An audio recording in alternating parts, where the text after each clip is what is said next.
سان نجیب الله. Najibullah, while respecting religion, was also very much secular.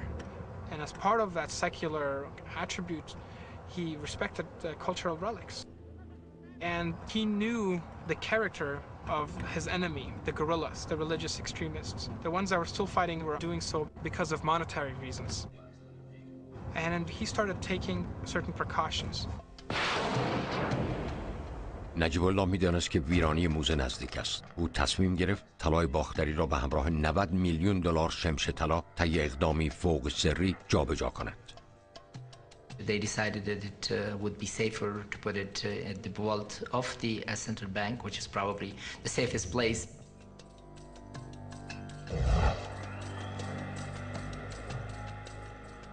گاف صندوق یک شاهکار مهندسی است که توسط یک شرکت آلمانی در دوره نادرشاه در دهه 1930 نصب شده است. نجیب الله برای تضمین امنیت ارزشمندترین گنجینه افغانستان 7 مقام عالی رتبه مورد اعتماد را فرا می‌خواند. We had a lot of things from the excavation site at Telia Tepe, like the gold cloth worn by a princess, which was from top to bottom ornamented with treasures. طلاها در 6 جعبه قرار داده می‌شوند و در محفظه داخلی سری یک گاف صندوق رسوب‌ناپذیر پنهان می‌شوند. گاف صندوق با یک در فولادی بسیار بزرگ که با 7 قفل بسته می‌شود محافظت می‌گردد. کلیدهای این 7 قفل به 7 مقام عالی رتبه خارجی که با جانشان از طلای باختری محافظت می‌کنند تحویل داده می‌شود. حتی در این محیط متشنج جای طلاها امن است و در دژی درون دژ دیگر قفل شده است. No one would know who these particular key holders are. It's an incredible treasure, and if you can gain access to who these people are and find who their family is, it's just gold versus, their mother or their daughter or their son.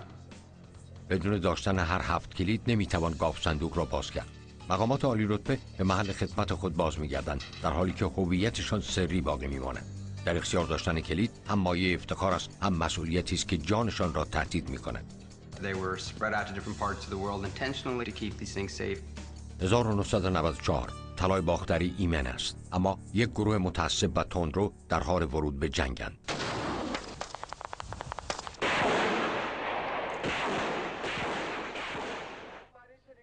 And then erupted the phenomenon of the Taliban and subsequent takeover of the country by the Al-Qaeda network. These were not seminaries where people only sat around and studied scripture. They did that. They studied the Quran. They also studied the concept of jihad, of holy war against the infidels. And they were fired up with this. And they were led by Mullah Muhammad Omar, who eventually became the leader of the Taliban.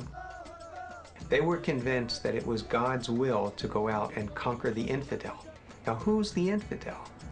The infidel is anybody who doesn't practice the same brand of Islam that you do. They were fairly severe in their methods of conquering the country. The Taliban now ordered everybody had to wear a chador that covered you from head to foot. Men could no longer shave. You couldn't fly kites because it was considered frivolous and it took your mind away from worshiping Allah. The foreign minister of the Taliban, Mutawakkil, was asked, "Hey, why are you killing people in the soccer stadium?" He replies on CNN, "Why don't you build me an execution palace and I will not kill people in the stadium." It's too much, it's too extreme, people start fighting against it, and they go after art. در 1995 طالبان شروع به غارت، فروش و تخریب سازمان یافته آثار هنری و تاریخی افغانستان می‌کند. The Taliban, who had an outright policy of destruction of all pre-Islamic remains, including the smashing of Greco-Bactrian statuary that was found still intact in the Kabul Museum. They are extremists and fanatics, and they don't want people to make faithful representations of things, of people, which are wrong, because the Islamic law forbids is the representation of God, but not of human beings. سپتامبر 1996 از آنجا که طلای باختری احتمالاً بزرگترین میراث تاریخی افغانستان است، طالبان به دنبال تنها شخصی که به گنجینه‌های ملی دسترسی داشت می‌روند. رئیس جمهور پیشین افغانستان محمد نجیب الله. طالبان در یک گروگانگیری مسلحانه نجیب الله و برادرش را در پایگاه سازمان ملل در کابل دستگیر می‌کنند. The crowd came into the compound, dragged him out.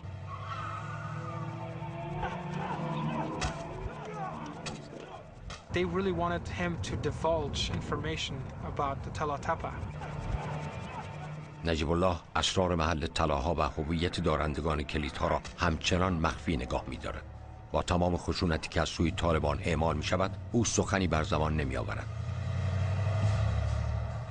They beat him and dragged him around, and they eventually they castrated him.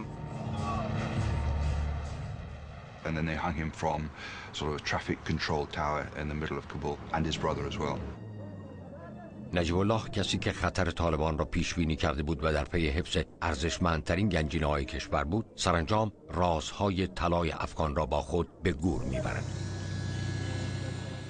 روزها پس از اعدام نجیب الله، شایعه قدیمی گاف صندوق حاوی گنجینه و شمش‌های طلا طالبان را به بانک مرکزی کابل می‌رساند. مصطفی مدیر خزانه‌داری بانک مرکزی افغانستان است. 35 سال است که امنیت گاف صندوق بانک و محتویات آن بر عهده اوست. So the Taliban came to the bank one day and started pushing people around, asking about our vault and where the gold reserves and treasures are kept. We told them we did not know. Of course, I did. طالبان تمامی موجودی نقد دلارها و خزانه بانک را به سرقت میبرند. یک کلاشینکوف بر روی سر آقای مصطفی قرار میدهند و یک کارمند دیگر نیز مورد اصابت تپانچه قرار میگیرد. طالبان دوباره میخواهند به محل گاف صندوق برده شوند. گاف صندوقی که گنجینه طلای افغانستان در آن قرار دارد. مصطفی از روی اجبار افراد طالبان را به 3 طبقه پایینتر و راهروی زیرزمینی راهنمایی میکند. جذبه رازآلود طلاها بسیار قدرتمند است. طالبان میترسند که تله‌ها و حتی سگ‌های نگهبان در انتظارشان باشند. آنها ابتدا مصطفی را مجبور می‌کنند که سیستم امنیتی را غیر فعال کند و آنها را از میان راهرو عبور دهد. They had guns on both sides, and they told me to open the vault, which I was determined not to do.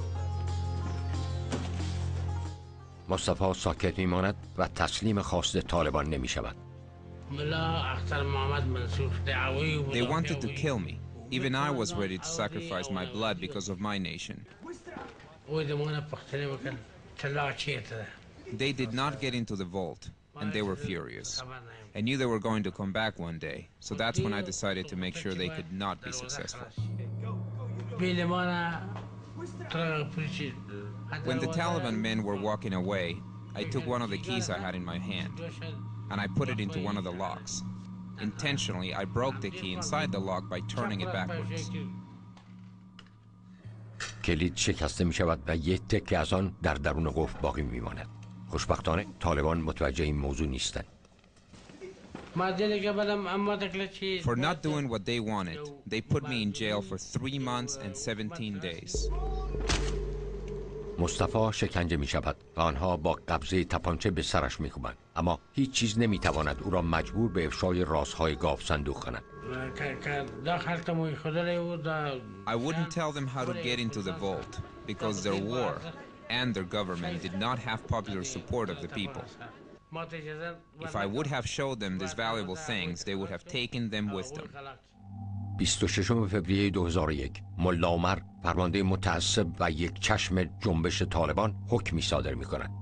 تمام تندیس‌ها و بت‌های موجود در کشور باید نابود شود. آنها خدایان کفار هستند.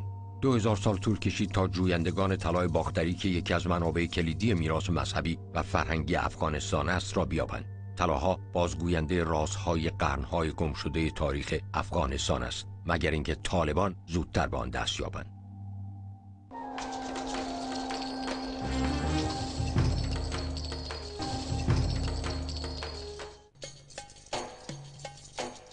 مارچ 2001 طلای ظاهرا نفرین شده باختری بزرگترین گنجینه افغانستان در حال حاضر در گاف صندوق رسوخ ناپذیر بانک مرکزی کشور همچنان محفوظ است. برای ورود به گاف صندوق باید 7 کلید که در دست 7 مقام عالی رتبه است وجود داشته باشد. طالبان در صدد است به آنها دسترسی پیدا کند، در حالی که گنجینه‌های ملی دیگر که از امنیت پایینتری برخوردار بودند قربانی ملا عمر و جنگ او علیه مذاهب دیگر شدند. که در سال 1995 The Taliban regime decided that statues and other artifacts should be destroyed, and they begun this movement from the museum. Approximately 3,000 statues were smashed into piles of dust. اشیاء به سرقت رفته از موزه‌های ملی کابل وارد بازارهای غیرقانونی می‌شوند. این شیوه جنون‌آمیز گروه‌های متعصب است. They were given instructions on which item to take, and so they would take that item and similar items they would destroy, so the price of that one item that they've taken is driven up in the black market. The Taliban introduced an avowed policy to destroy the pre-Islamic remains of Afghanistan, to systematically go out and in defiance of every code of